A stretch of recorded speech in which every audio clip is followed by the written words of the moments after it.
Assalamualaikum warahmatullahi wabarakatuh. Perkenalkan nama saya Vivi Indasari dengan NIM C1C020099. Kali ini saya akan mempresentasikan materi dari mata kuliah Akuntansi Syariah dengan judul Sistem Keuangan Syariah.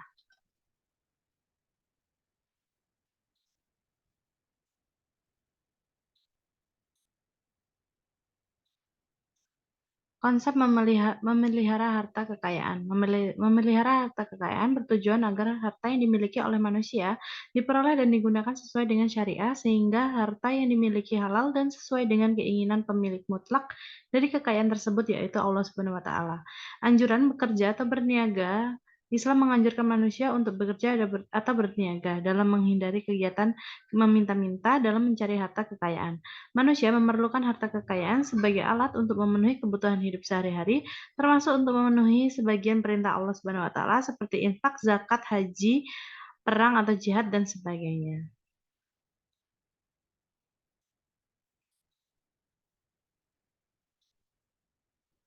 Bagaimana memperoleh dan menggunakan harta dalam syariah?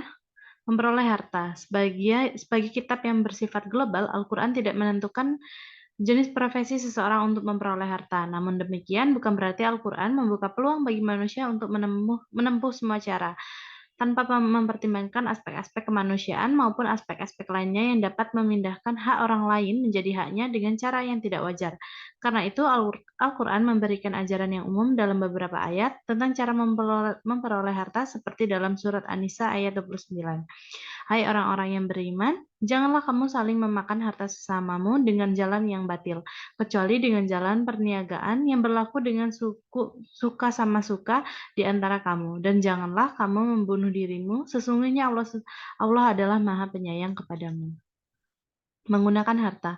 Islam tidak hanya mengajarkan umatnya untuk memperoleh harta dengan jalan yang benar, tetapi juga mengarahkan mereka bagaimana cara memanfaatkan harta tersebut.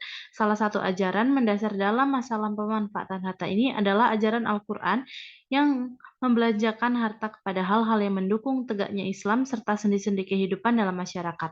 Hal ini dapat diperhatikan dari penghargaan yang diberikan kepada Allah kepada orang yang memanfaatkan harta di jalan Allah seperti berjihad, memberikan zakat, dan aktivitas kemanusiaan lainnya. Di samping itu, harta juga dapat dimanfaatkan untuk memenuhi kebutuhan sehari-hari dengan tidak menggunakannya secara boros dan berlebihan.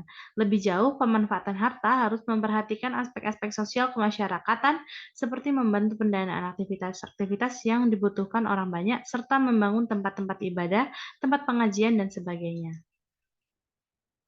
Akad, kontrak, atau transaksi.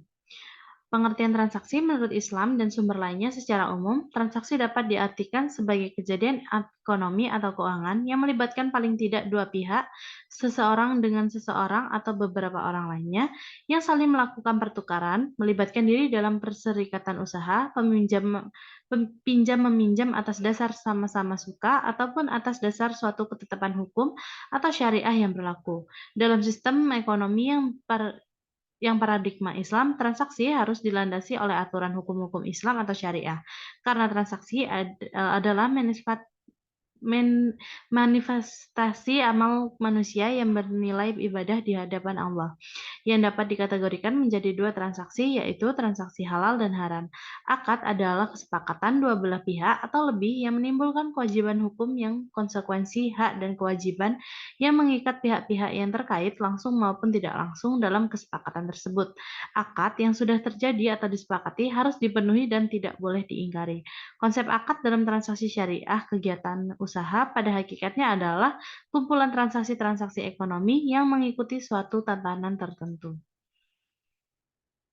Jenis akad dalam syariah, jenis akad dalam transaksi syariah. Yang pertama, akad tabaruk adalah perjanjian yang merupakan transaksi yang tidak ditujukan untuk memperoleh laba atau transaksi nirlaba. Tujuan dari transaksi ini adalah tolong-menolong dalam rangka berbuat kebaikan.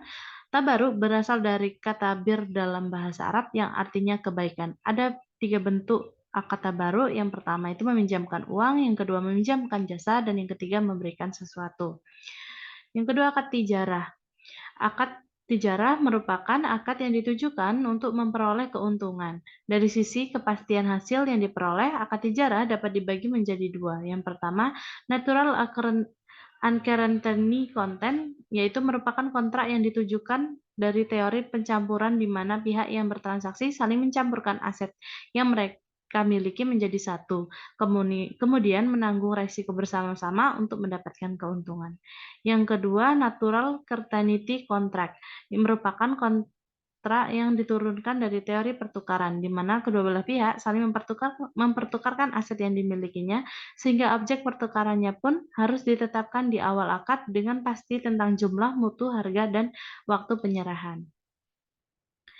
Transaksi yang dilarang dalam syariah. Transaksi-transaksi yang dilarang untuk dilakukan dalam Islam adalah transaksi yang disebabkan oleh kedua faktor berikut. Yang pertama, haram zatnya atau objek transaksinya. Suatu transaksi dilarang karena objek atau barang atau jasa yang ditransaksikan merupakan objek yang dilarang atau haram dalam hukum Islam, seperti memperjualkan alkohol, narkoba, organ manusia, dan lain-lain. Haram selain zatnya atau cara bertransaksinya yang haram dibagi menjadi beberapa jenis. Yang pertama itu tadlis, yaitu sebuah situasi di mana salah satu dari pihak yang bertransaksi berusaha untuk menyembunyikan informasi dari pihak yang lain dengan maksud untuk menipu pihak tersebut atas ketidaktahuan akan informasi objek yang diperjualbelikan. Selanjutnya, iktikrar. Iktikrar adalah sebuah situasi di mana produsen atau penjual mengambil keuntungan di atas keuntungan normal dengan cara mengurangi suplai atau penawaran agar harga produk yang dijual naik. Yang ketiga itu bai najashi. Bai najashi adalah sebuah situasi di mana konsumen atau pembeli menciptakan demand atau permintaan palsu seolah-olah ada banyak permintaan terhadap suatu produk sehingga harga jual produk akan naik. Yang keempat itu garar. Garar dari segi fikih berarti penipuan dan tidak mengetahui barang yang diperjualbelikan atau tidak dapat diserahkan. Garar terjadi apabila kedua belah pihak saling tidak mengetahui apa yang akan terjadi, kapan musibah akan menimpa, apakah minggu depan, tahun depan, dan sebagainya. Ini adalah suatu kontrak yang dibuat berdasarkan andaian atau ihtimal semata. Riba. Riba adalah tambahan yang disyaratkan dalam transaksi bisnis tanpa adanya pengganti atau iwat yang dibenarkan syariah atas penambahan tersebut atau Imam Syakhazi. Riba dan jenis riba. Riba berasal dari bahasa Arab yang berarti tambahan atau al-ziyadah, berkembang atau al-nu, dan meningkat atau al-irtikaf, dan membesar atau al-ulu. Imam Zarkazi mendefinisikan riba sebagai tambahan yang disyaratkan dalam transaksi bisnis tanpa adanya pendanaan atau iwat yang dibenarkan syariah atas penambahan tersebut. Setiap penambahan yang diambil tanpa adanya suatu penyeimbang atau pengganti yang dibenarkan syariah adalah riba. Secara garis besar, riba dikelompokkan menjadi dua, masing-masing adalah riba utang piutang dan riba jual beli. Kelompok pertama terbagi lagi menjadi riba qard dan riba jahiliyah. Adapun kelompok kedua, riba jual beli, terbagi menjadi riba fadl dan riba nasi'ah. Jenis-jenis riba. Yang pertama, riba qard, suatu manfaat atau tingkat kelebihan tertentu yang disyaratkan terhadap yang berutang. Riba yang muncul akibat adanya tambahan atas pokok pinjaman yang dipersyaratkan di muka oleh kreditur kepada debitur. Riba jahiliyah ialah utang yang dibayar lebih pokoknya karena si peminjam tidak mampu membayar utang pada waktu yang ditetapkan. Riba fadl adalah pertukaran antara barang sejenis dengan kadar atau takaran yang berbeda, sedangkan barang yang dipertukaran itu termasuk jenis barang ribawi. Riba nasi'ah adalah penangguhan penyerahan atau penerimaan jenis barang ribawi yang dipertukarkan dengan jenis barang ribawi lainnya. Riba dalam nasi'ah muncul karena adanya perbedaan perubahan atau tambahan antara yang disertakan saat ini dan yang akan disertakan kemudian. Prinsip sistem keuangan syariah. Sistem keuangan syariah merupakan bagian dari upaya memelihara harta agar harta yang dimiliki seseorang diperoleh dan digunakan sesuai dengan ketentuan syariah. Berdasarkan Al-Quran dan As-Sunnah, prinsip sistem keuangan Islam adalah sebagai berikut. Yang pertama, larangan riba. Riba didefinisikan sebagai kelebihan atau sesuatu akibat penjualan atau pinjaman. Riba merupakan pelanggaran atas sistem keadilan sosial, persamaan, dan hak atas barang. Sistem riba hanya menguntungkan para pemberi pinjaman dengan membebani penetap keuntungan yang diperoleh pemberi pinjaman di awal perjanjian. Yang kedua, pembagian resiko. Resiko merupakan konsekuensi dari adanya larangan riba dalam suatu sistem kerja sama antara pihak yang terlibat. Resiko yang timbul dari aktivitas keuangan tidak hanya ditanggung oleh penerima modal, tetapi juga pemberi modal. Pihak yang terlibat tersebut harus saling berbagi resiko sesuai dengan kesepakatan yang telah disepakati. Yang ketiga, uang sebagai modal potensial.